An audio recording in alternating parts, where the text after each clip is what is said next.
So there's 4 stages to this risk assessment, and I think you'll actually find that these are pretty familiar stages if you've gone through the qualitative risk assessment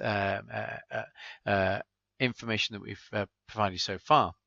So first you ID the hazard, as with any other risk assessment, and then you've got to look at the severity of its impact on health.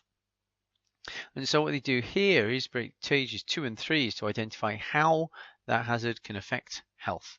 And so this is typically a dose-response relationship.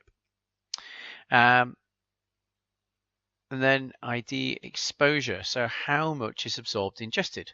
Because if you know how much of a certain, so what dose of a substance will give, we'll use a chemical one for simplicity. If you have a chemical that someone's exposed to, you've got a dose-response relationship which you've managed to characterize, you managed to understand through a bit of research.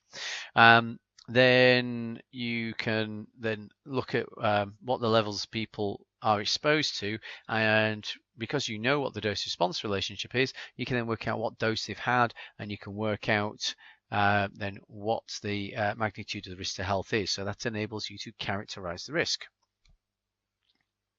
So, but take note of this because this process features at all stages in this area of risk assessment.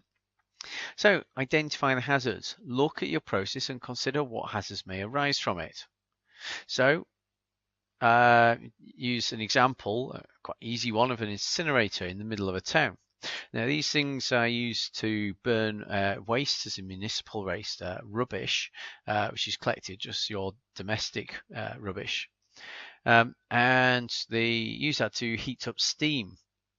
This is then driven through a turbine, produces electricity, and the reason they like siting them in the middle of built-up areas is because they can tap off that source of steam and use it to provide district heating systems to heat hospitals, municipal buildings, and residential dwellings in the area.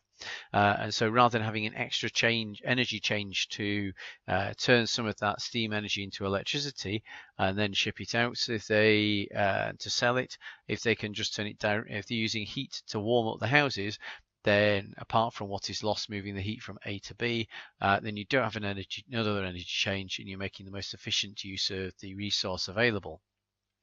And so you need to do an awful lot to mollify the, I'm sure legions of protesters you can imagine are going to be standing in the way of this new incinerator. So you need to think about what would be the hazards that would arise from this facility. So just take a minute and write a few notes down about that.